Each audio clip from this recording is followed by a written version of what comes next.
Hello dear student, welcome to our new session of your bridge course. I guess it's 11th lecture. In this session we will discuss the basic introduction of rotational motion. See, in your syllabus there is a chapter center of mass and rotational motion, or similar we can say this very same chapter as rotational dynamics as well. This is the last chapter of your mechanics. All these chapters which we'll study in part of introduction is very important for your JEE as well as for your NEET examination. It's very important. These 5-6 chapters are very important. Maximum weightage in your exam is from these chapters, especially for JEE. If you are a JEE aspirant, then it is very important to analyze, it is very important to understand these 5 chapters, which is called mechanics part first. And this is what actually in these chapters you studied, that what actually physics is and how we deal with physics, because these all chapters are basic, basic frame of physics which will apply practically in different chapters after this rotational dynamics. Before rotational dynamics, dear student, you have to understand one more concept, which is basically a part of motion in one dimension, that is circular motion. So from now we'll discuss about what circular motion is and how it is related with rotational dynamics. So write down, chapter is, or we can say topic is circular motion. See, in your syllabus, circular motion is classified into two parts, or we can say in our syllabus, circular motion will deal circular motion in two different patterns. One is in 2 dimension and one dimension, or we can say 2 dimension as well, and other is in 3 dimension. So circular motion is basically classified in our syllabus is of 2 types. First is your horizontal circular motion. Horizontal circular motion, basically horizontal circular motion is an example of 2-dimensional motion, and one is your vertical circular motion, which is very important. Each and every formula in vertical circular motion is very important. Once we'll start our course, then I'll teach you what actually vertical circular motion is. So horizontal circular motion is an example of 2-dimensional motion, and horizontal circular motion is an example of 3-dimensional motion. If I make a circle on, let's suppose, the surface of room like this, if I make circle like this, then this is horizontal circle. So the motion which is performed in this circle is considered to be horizontal circular motion. And very same circle is made like this, it is basically 3-dimensional. So if particle is performing motion in this type of circle like this, then it is considered to be in vertical circular motion. So circular motion is basically of 2 parts, and circular motion is very much important to understand rotational dynamics, because each and every formula is in rotational dynamics is related with circular motion. So we must know about circular motion. In this session we will only understand what terms are in horizontal circular motion, because vertical circular motion is basically a part of work power energy, but this is what I'm always asking, that this course is basically introduction of each and every chapter. That's why I can't able to teach you vertical circular motion. So dear student, we'll start with horizontal circular motion. In this circular motion, terms are very much important. What term is represented by what alphabet or what numerical, this is very important part. So you must know each and every term and its presentation. So we'll start with horizontal circular motion. So I'll write here horizontal circular motion. Horizontal circular motion. So let's suppose I'll make a circle having radius r. Let's suppose we have a circle of radius r. Let's say this is the origin of circle and the radius of circle is r. Let's suppose we have a particle. This particle starts performing motion from this point, let's suppose A, and reaches at point B after some time. Let's suppose here at A point t is equals to 0, and when the particle reaches at point B, then time t is equals to t1. See, you are seeing here that the particle is basically performing motion in this part of circle. One more thing you have to understand is any part of circle is considered to be an arc. So I'll say that AB is a part of this circle having radius r, and this AB is said to be the student arc. Remember, part of circle is considered to be arc. So this AB portion is called arc. If I join this point B with origin O, what we'll see? We'll see from point, when particle reaches from point A to point B, it made some angle with respect to center. Let's suppose the angle is θ1.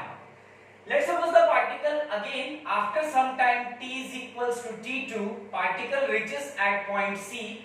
Now again B and C is a part of circle, so we'll say BC is basically an arc, and this arc is subtending, let's suppose, some angle with the reference line. I am taking reference line OA. This is your reference line.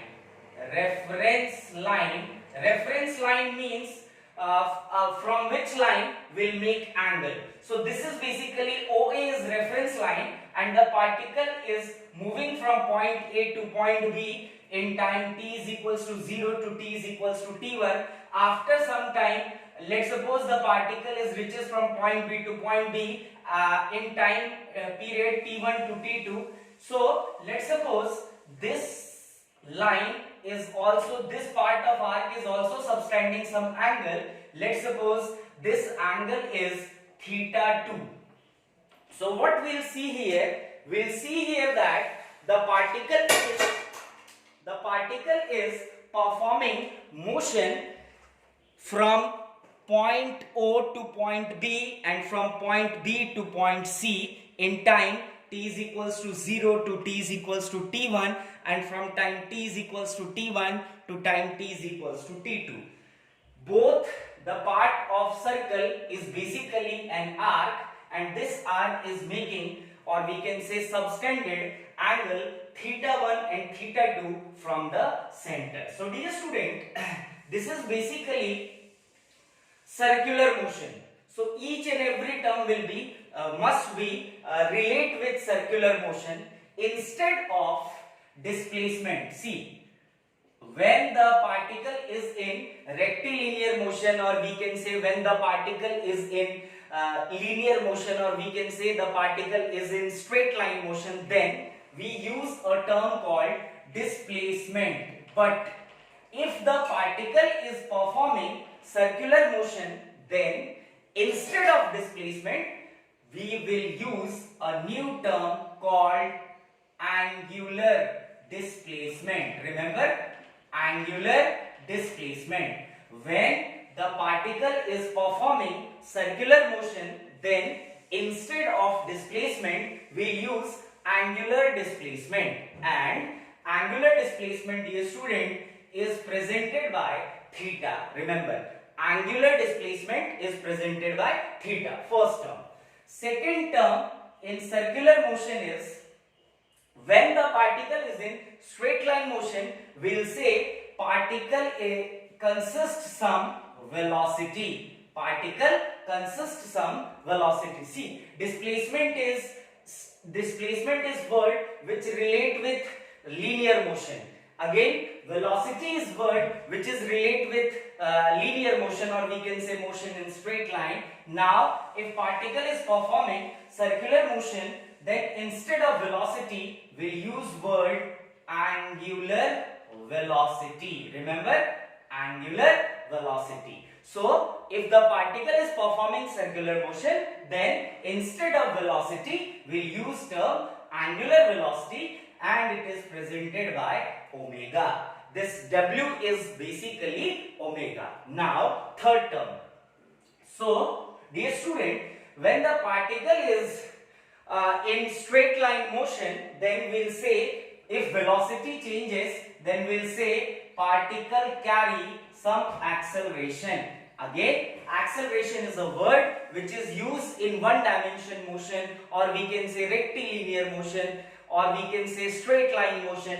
Instead of acceleration, if particle is performing circular motion, then we'll use a word called angular acceleration. Angular acceleration. And this angular acceleration is presented by alpha. Remember, three terms are there. Instead of displacement, if particle is moving in circle, that means particle is performing circular motion, then we'll say, instead of displacement, we'll say angular displacement, represented by theta. Second thing, if particle is performing circular motion, then instead of the velocity, we'll say particle is in angular velocity, and angular velocity is presented by omega. Third thing, if particle is in straight line motion, then we will say particle is accelerating, and we must know the formula of acceleration. It is change in velocity with respect to time. But if particle is performing circular motion, then instead of acceleration, we use a word called angular acceleration. So, angular displacement is presented by theta, angular velocity is presented by omega, and angular acceleration is presented by alpha. I hope you all understand these terms, which we'll use further for understanding more about circular motion, which relates us rotational motion. Now, see, motion in straight line and horizontal circular motion is very similar, only the difference is term. Instead of each and every term use angular, then all those words will be correlate with horizontal circular motion. So now I'll write some formula. So here we'll say this formula is called general formula for circular motion. Very first formula is I'll write first formula for motion in one dimension, then we'll convert with similar formula with horizontal circular motion. So first is your displacement vector. Displacement vector is also called change in position vector. It is represented by final position vector and initial position vector. This formula is basically related with motion in one dimension, which we studied already in first chapter. Now, instead of displacement, if I am saying that particle is moving in a circular path, that is particle is performing circular motion, then instead of displacement, we'll say angular displacement, and it is presented by delta theta. Delta theta means theta 2 minus theta 1. Displacement, initial displacement and final angular displacement. So theta 2 is final angular displacement and theta 1 is initial angular displacement. Remember, theta 2 minus theta 1. Instead of displacement, we use angular displacement. And what is angular displacement? It is delta theta, and it is presented by theta 2 minus theta 1, where theta 2 is final angular displacement and theta 1 is initial angular displacement. Now, second formula. See, we'll use average velocity, which will be change in position vector with respect to time interval. If you studied chapter 1, then you know that this is what basically average velocity is.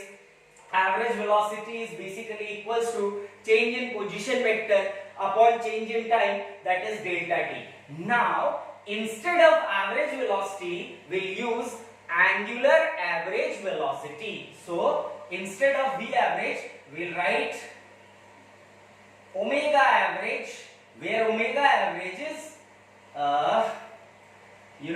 average angular velocity, average angular velocity, and it is equals to change in angular displacement with respect to change in time interval, or we can say time interval, where delta theta is final displacement minus initial displacement upon t2 minus t1, or we can say final time minus initial time. So, average angular velocity will be defined change in angular displacement upon time interval. So, this is your second formula which we generally use in circular motion, or we can say horizontal circular motion. Now, we all know about instantaneous velocity vector.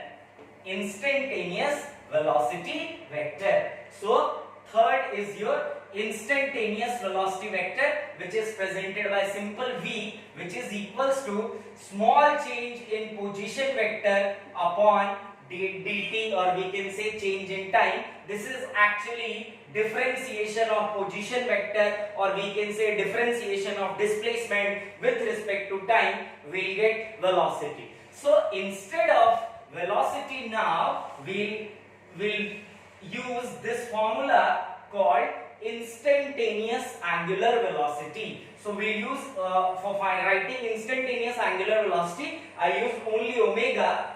This is instantaneous angular velocity, and it is equals to small change in angular displacement with respect to small change in time, that is dt. So, remember, small change in angular displacement with respect to small change in time is called instantaneous angular velocity. Now, we'll move further. Our fourth formula is, we all know about average acceleration. It is change in average velocity with respect to delta t, or we can say time interval. So, instead of average acceleration, we'll use now average angular acceleration, that is alpha avg, which is equals to change in average angular velocity upon delta t, or we can say time interval. So, this will be average angular velocity upon time interval. Upon time interval is your average angular acceleration. Now, fifth formula is instantaneous acceleration. It is small change in velocity with respect to small change in time, that is dt. Instead of this statement, we'll say if we have instantaneous velocity, then differentiate instantaneous velocity with respect to time, you'll get instantaneous acceleration. But now, dear student, as we all know, we are studying circular motion. So, instead of acceleration, instantaneous acceleration, we'll use word instantaneous angular acceleration, which is d omega by dt, and d omega means small change in angular velocity with respect to small change in time, that is dt. So, this is all about the basic formulas which we will use in horizontal circular motion. I write it once again. Now, I can't write formula which is related to linear motion, or we can say motion in straight line. Simply now I'll write every formula which relates horizontal circular motion. First is your angular displacement. It is delta theta, theta 2 minus theta 1, final angular displacement minus initial angular displacement. Second is your average angular velocity. It is delta theta by delta t, which will be theta 2 minus theta 1 upon t2 minus t1. Theta 2 means final angular displacement, theta 1 is initial angular displacement, t2 is final time, and t1 is initial time. Now next, dear student, instantaneous angular velocity, it is d theta by dt. So we say if instantaneous angular displacement is given, you have to differentiate it, you will get instantaneous angular velocity. Now fourth is your average angular acceleration, which is equals to delta omega by delta t, or we can say omega 2 minus omega 1 upon t2 minus t1, where omega 2 is final angular velocity, omega 1 is initial angular velocity, t2 is final time, and t1 is initial time. Next is your fifth formula, dear student. It is angular acceleration, or we can say instantaneous angular acceleration, which is equals to d omega by dt, which will say small change in angular velocity with respect to small change in time is called instantaneous angular acceleration. So this is 5 formulas which relates you linear motion with circular motion. Remember, 3 terms are there: theta, omega, and alpha. I hope you all understand this these terms which relates you linear motion with circular motion. Now we'll move forward. Equations of motion with constant acceleration. This is basically related with motion in one dimension, or we can say linear motion. Equation of motion with constant acceleration. Equation of motion with constant acceleration, but here instead of acceleration we'll use angular acceleration. So I'll write constant angular acceleration. So all these formulas are valid only if acceleration, or we can say angular acceleration, is constant. So first formula was v is equals to u plus at. Instead of v is final linear velocity and u is initial linear velocity, a is acceleration. Now I'll write here, let initial angular velocity is considered to be omega naught and final angular velocity is considered to be omega.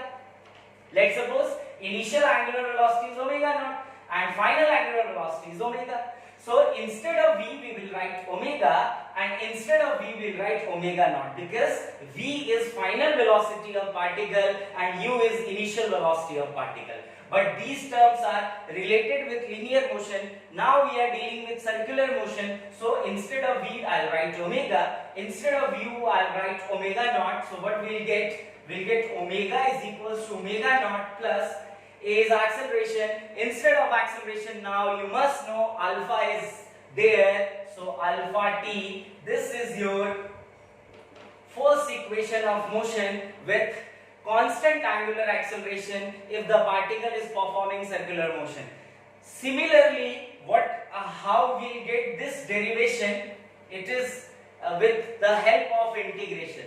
Similarly, once we are in 1 year program, then I'll definitely show you how we'll get this formula. We will derive this formula. But now, as we have a limited time period and I have to cover lots of chapter more, so I'll write similar here. I hope you all understand. Instead of v, which is final velocity, I'll write omega. Instead of u, which is initial velocity, I'll write omega naught. So what we'll get, omega is equals to omega naught plus a. Instead of a is linear acceleration. We are dealing with circular motion, so I'll write alpha. So omega is equals to omega naught plus alpha t is your first equation of motion with constant angular acceleration. Now, dear student, second equation was displacement is equals to ut plus half at square.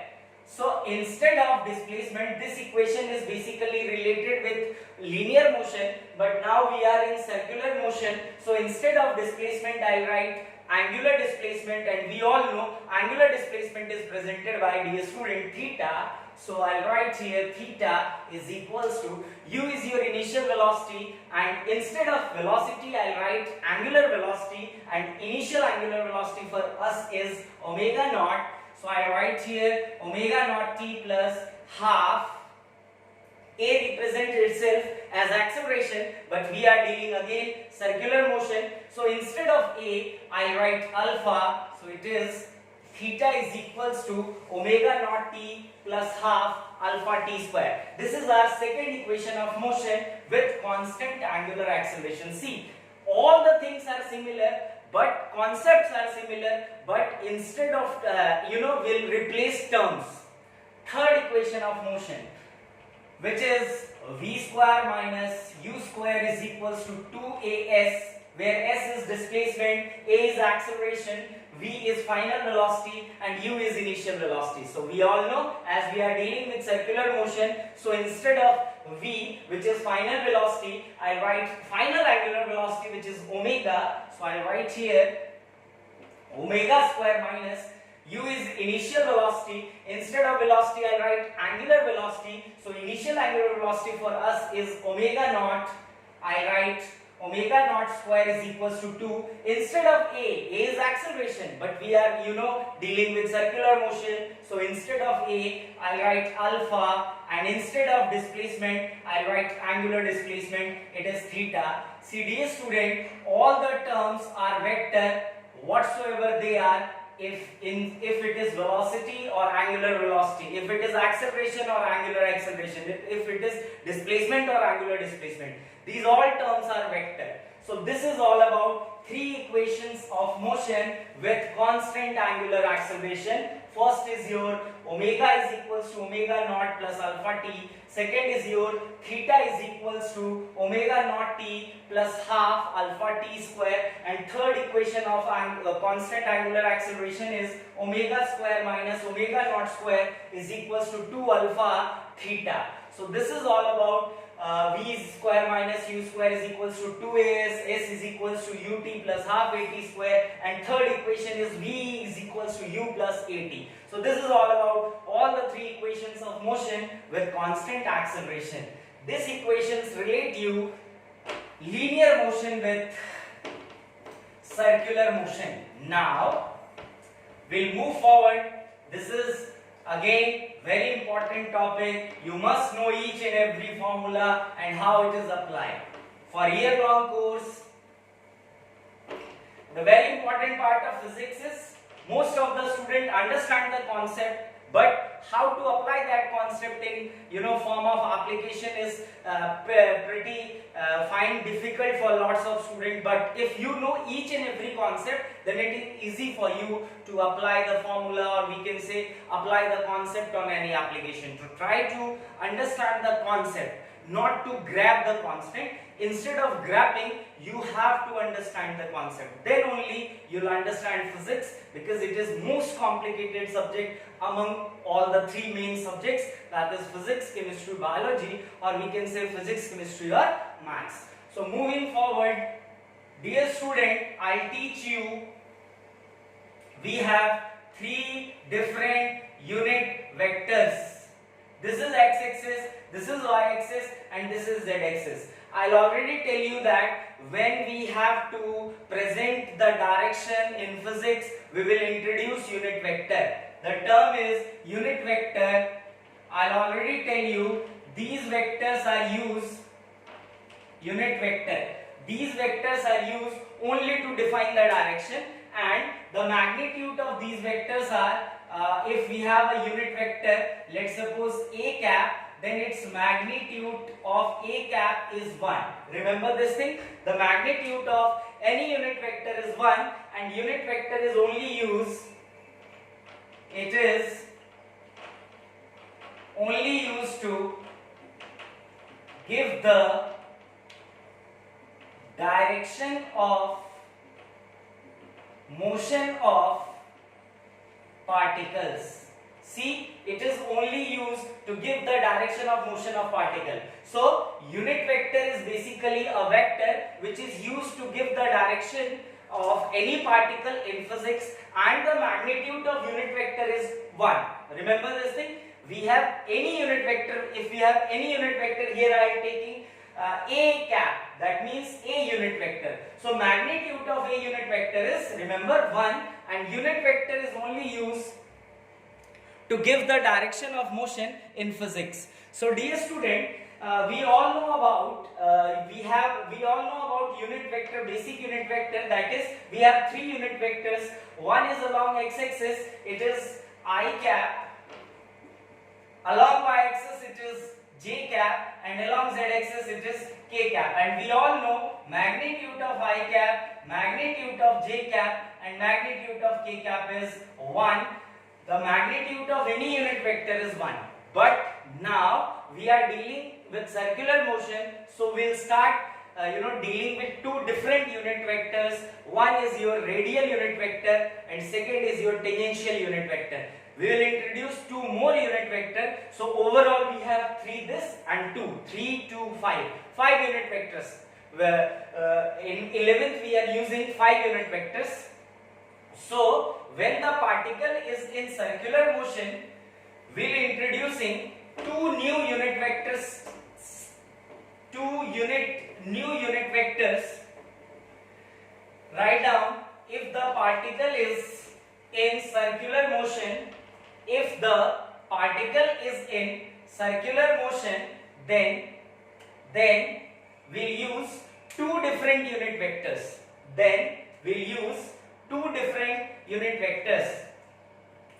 If the particle is in circular motion, if the particle is in circular motion, then we will use 2 new unit vectors. One is your radial unit vector. Radial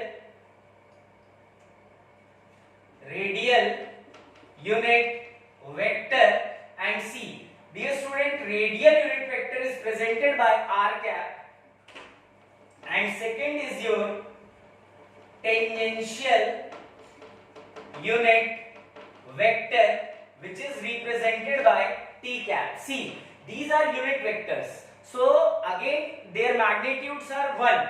Magnitude of radial unit vector is 1, and magnitude of tangential unit vector is also 1. Remember this thing, unit vector is only used to give the direction of motion.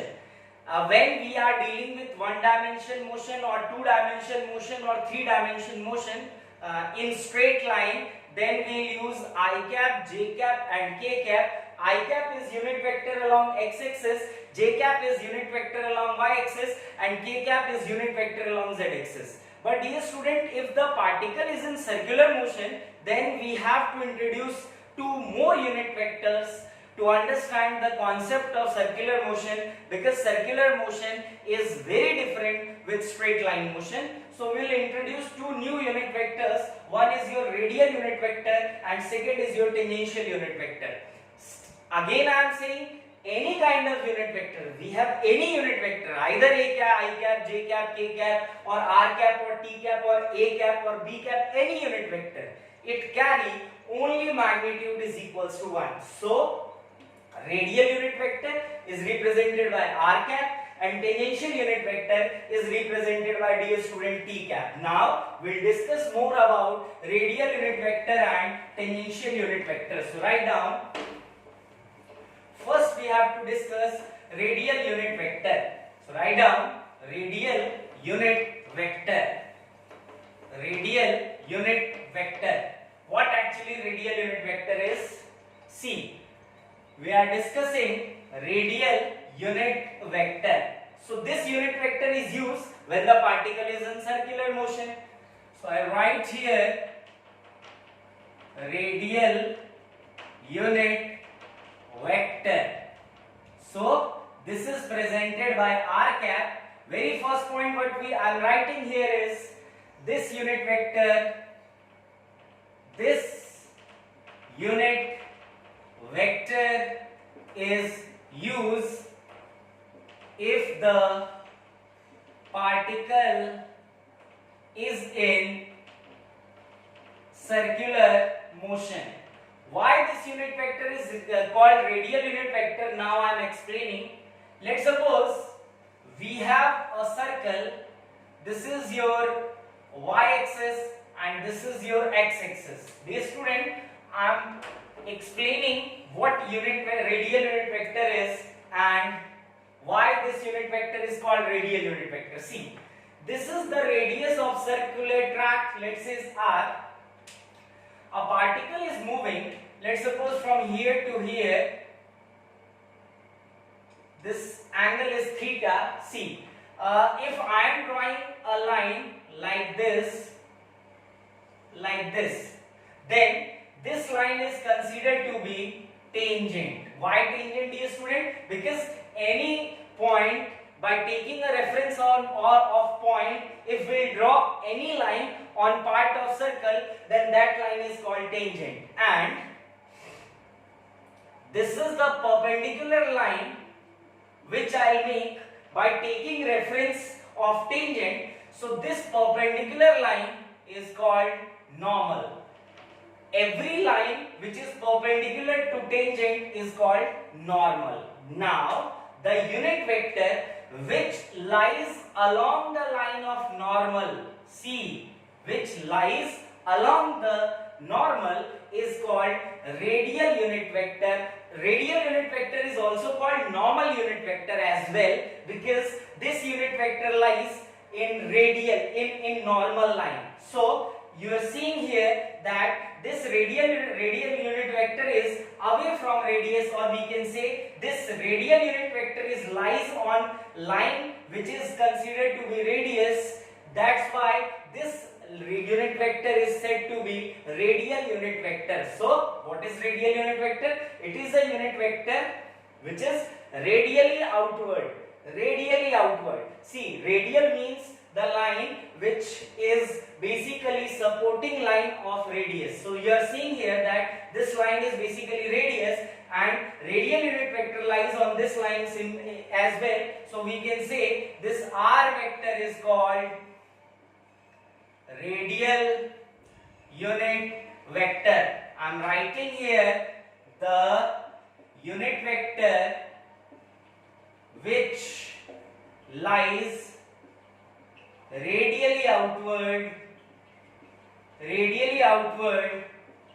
is called radial unit vector. And again, as this is a unit vector, so it is only used to give the direction of motion and its magnitude is equals to 1. I hope you all understand about radial unit vector. The unit vector which lies along the line of radius, or we can say radially outward line, the unit vector which lies radially outward, or we can say the unit vector which lies along the line of normal is said to be radial unit vector. Again I am asking, any type of unit vector carry only one in form of its magnitude. So the magnitude of radial unit vector is also 1, and this unit vector is only used to give the direction of motion if the particle is in circular motion. So dear student, this is all about radial unit vector. Now I will discuss more about radial unit vector. See, if I'll make a line here, let's suppose I'll make a line here, this angle is theta, similarly this angle also to be theta, and we all know that this is our x-axis and this is our y-axis. This unit vector cannot lies along x-axis, cannot lies along y-axis. This unit vector lies between x-axis and y-axis. So dear student, unit vector, this is unit vector but still a vector, and I already tell you that if any vector quantity makes some angle, then we have to split its components, and for any vector we'll make two components, and both the components are perpendicular to each other. One will be cos theta and another will be sin theta. So dear student, here this radial unit vector is making some angle theta, so we have to split its component, and we all know any vector carry two components, two rectangular components, and both the rectangular components are perpendicular to each other. So what we'll say this radial unit vector is making angle theta with x-axis, so the cos component must be along x-axis, and sin component is perpendicular to that is which lies along y-axis. So here it will be cos theta, and along y-axis it will be sin theta. Now along with cos and sin, when I am making component, then I must write its magnitude. So we all know the magnitude of radial unit vector is 1, so I will write 1 cos theta and 1 sin theta. Now along x-axis we all know that unit vector is I cap, and along y-axis we all know unit vector is j cap. So the value of radial unit vector is 1 cos theta I cap plus 1 sin theta j cap, or we'll write this as r cap is equals to cos theta I cap plus sin theta j cap. So this is the formula of, or we can say, value of radial unit vector. It is 1 cos theta I cap plus 1 sin theta j cap, or we can say cos theta I cap plus sin theta j cap. Remember, radial unit vector is only a vector, only a unit vector which is used to give the direction of any quantity when the quantity, or we can say when the particle is performing circular motion. For radial unit vector will make two components, because radial unit vector is a vector and making some angle theta, and if any vector quantity makes angle, then we have to split its component. For any vector we have two components, one will be cos theta and another will be sin theta. Both the components must be perpendicular to each other. So this is all about radial unit vector, that is r cap. Along radial outward, I cos theta I cap plus sin theta j cap. Now we'll move forward and let us discuss about tangential unit vector. So write down your new topic, that is tangential unit vector. Tangential unit vector. Again, tangential unit vector is also a vector, and this is a unit vector, so it is used to give only direction, and its magnitude must be equals to 1 because it is a unit vector. So I am writing here our next topic, that is tangential unit vector. I hope you all understand each and everything. Try to learn things. Tangential unit vector. So dear student, it is represented by t cap, and as it is a unit vector, hence its magnitude is also equals to 1. Behavior of unit vector is similar to vector, but its magnitude must be equals to 1. Now, what is tangential unit vector? It is a unit vector which lies always towards the tangent. Remember this thing? Tangential unit vector is a unit vector which always lies or we can say which always extends towards tangent. So I'll make a circular track here. This is your circular track. This is y-axis and this is your x-axis, dear student. Now, talking about tangential unit vector, see, I'll make a point.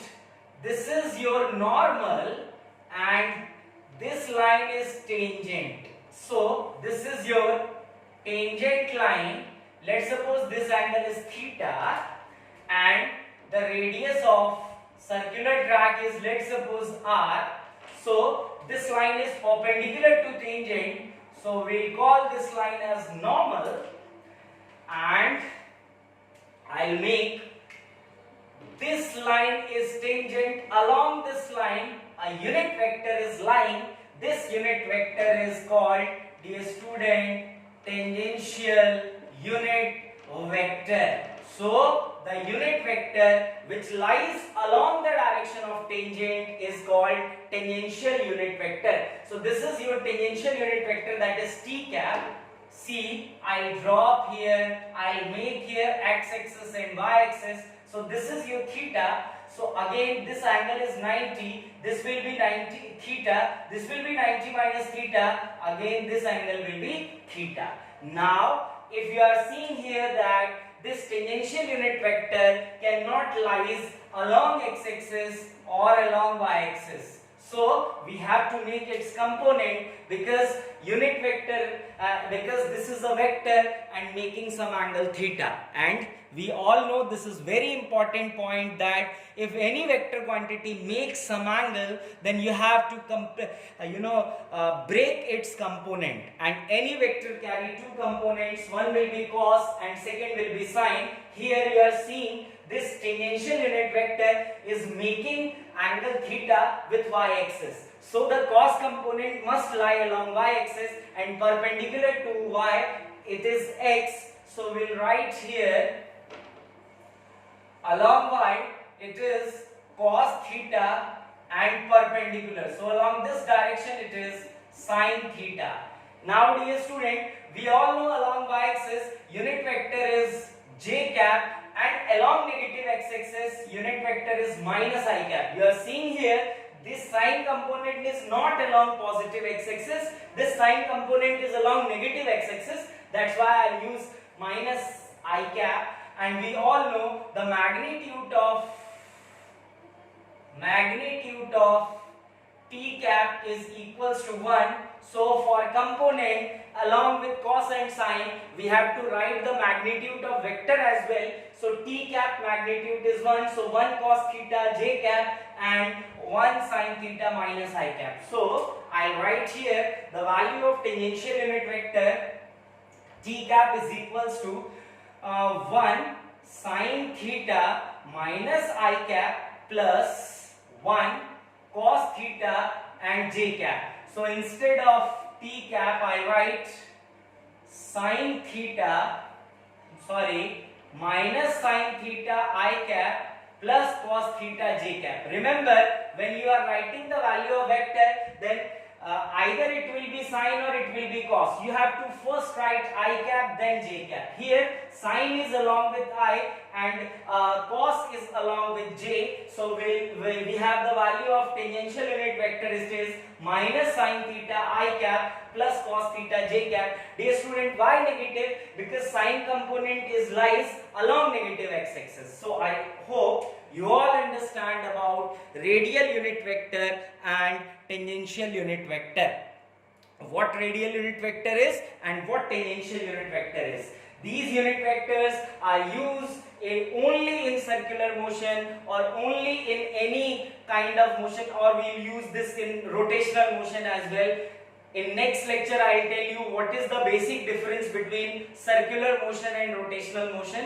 Even circular motion is horizontal or vertical, it is very different with rotational motion. So in next lecture we will discuss what basic differences are there. Now I'll move forward with our next topic, that is relation between radial unit vector and tangential unit vector. So write down, dear student, relation between radial unit vector and radial unit vector and tangential unit vector. Relation between radial unit vector and tangential unit vector. I'll write here your next topic, that is relation between radial unit vector. I hope you all understand what I am asking in concern with unit vector. Remember, unit vector is only used for giving direction and its magnitude is 1. Either it is radial, either it is tangential, either it is I cap, either j cap, either k cap. Any unit vector, it is only used to give direction and its magnitude is always equals to 1. So now, moving forward, relation between radial unit vector and tangential unit vector. This is our next topic, dear student, relation between radial unit vector and tangential unit vector. So, we all know that radial unit vector is cos theta I cap plus sin theta j cap. This is the value of radial unit vector, and the value of tangential unit vector is minus sin theta I cap plus cos theta j cap. This is the value of tangential unit vector.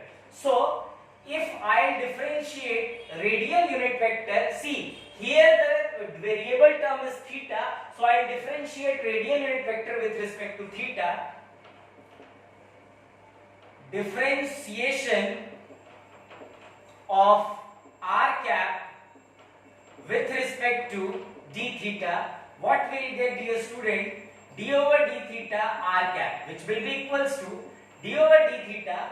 The value of r cap is cos theta I cap plus sin theta j cap. We must know the differentiation of cos theta. The differentiation of cos theta is minus sin theta.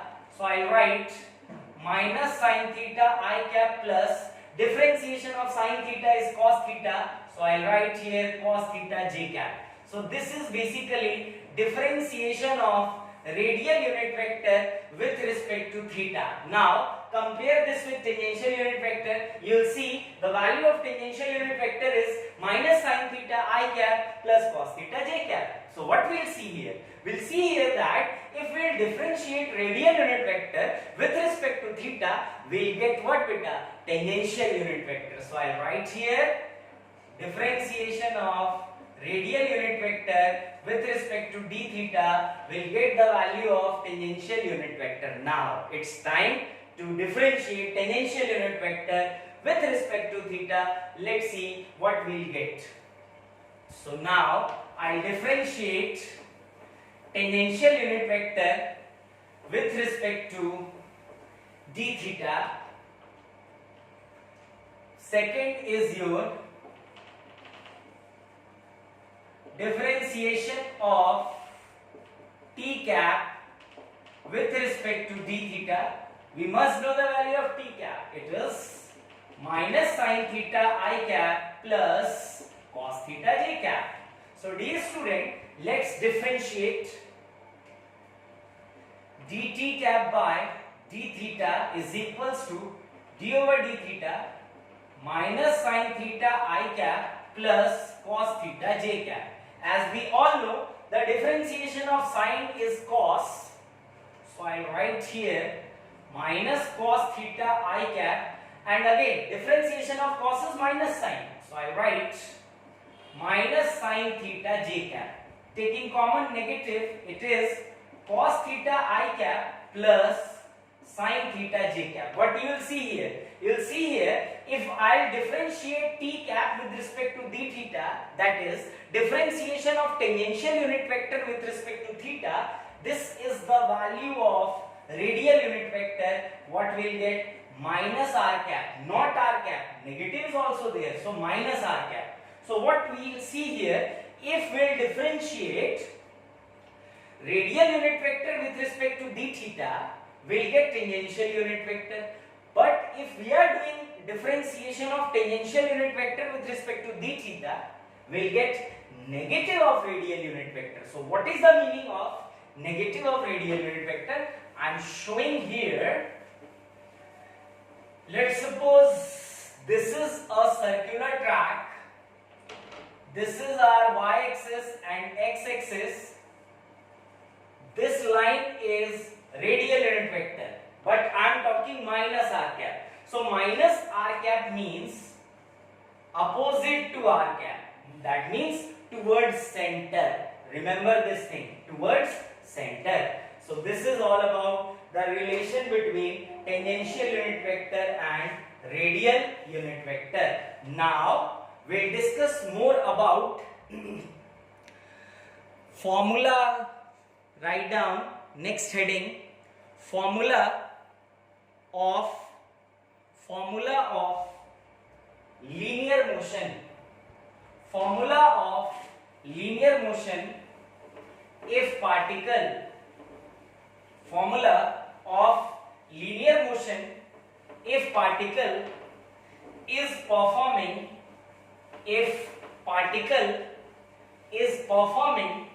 circular motion. See, in this formula, in this section, we will derive some formula which is basically related with linear motion, but those formula are only valid if particle is performing circular motion. So let's suppose, in this section we'll find some formula which terms with linear and circular motion. So let's suppose we have a circular track in which particle is performing motion. This is our y-axis and this is our x-axis. Let's suppose the radius of circle is r and this is your center, which is considered to be origin. It means 0, 0. Now let's suppose the particle reaches from this point to this point, making some angle theta. We all know this is basically radius. If I put an arrow in this direction, so now this is considered to be a vector quantity whose direction is radially outward, because along this direction we all know we have a unit vector which is r cap, and this is your position vector, because I already tell you that if I join any point with origin and giving that point a direction, then that line is called position vector. So dear student, this is our r vector, and the magnitude of r vector is equals to radius of this circle, and it is directed towards radial unit vector.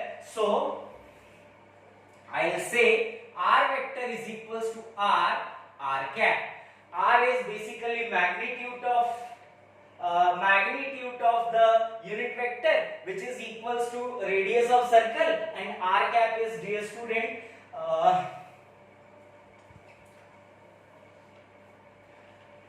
unit vector which is along radius, or we can say radial unit vector. Now first formula, we all know linear velocity vector is equals to instantaneous velocity vector is equals to change in position vector, that is dr vector upon dt. So v vector is equals to d over dt. If I put the value of r, it is r cap. Now we have two terms, one is radius and second is, dear student, r cap, or we can say radial unit vector. Now we all know that this radius is constant and radial unit vector is there.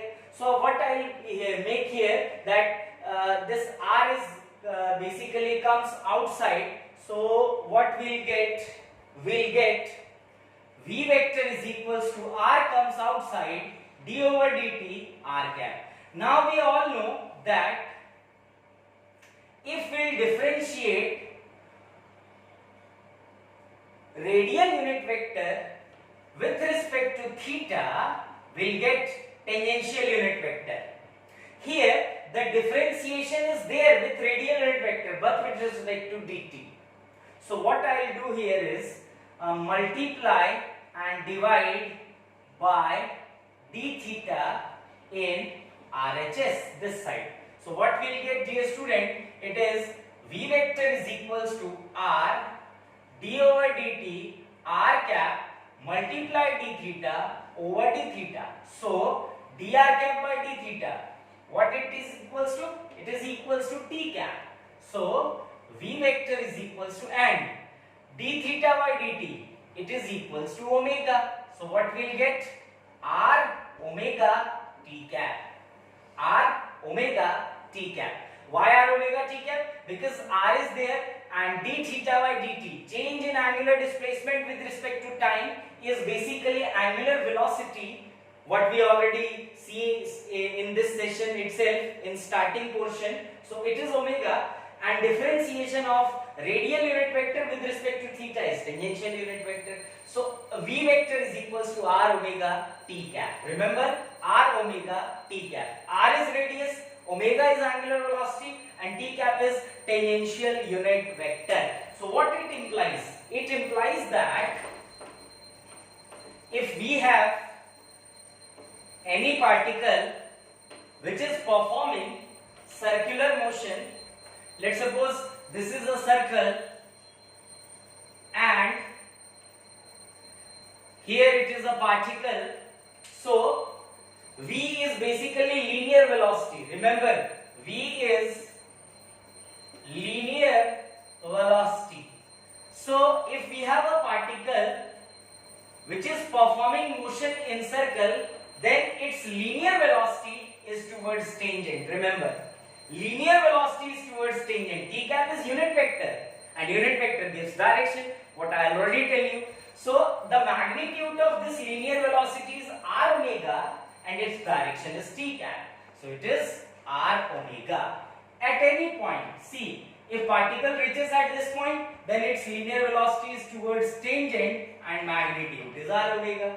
If the particle reaches at this point, then its velocity is towards tangent and it is r omega. If it reaches at this point, then its velocity is r omega and direction is towards t cap. So this is basically formula when the particle is performing circular motion, then its linear velocity is towards tangent and its magnitude is r omega. I hope you all understand this formula as well. Dear student, this is all about today's lecture. In next lecture, we'll make some more formula and relate circular motion with rotational motion. So I hope you all understand this lecture. Stay home, stay safe, take care. Thank you so much.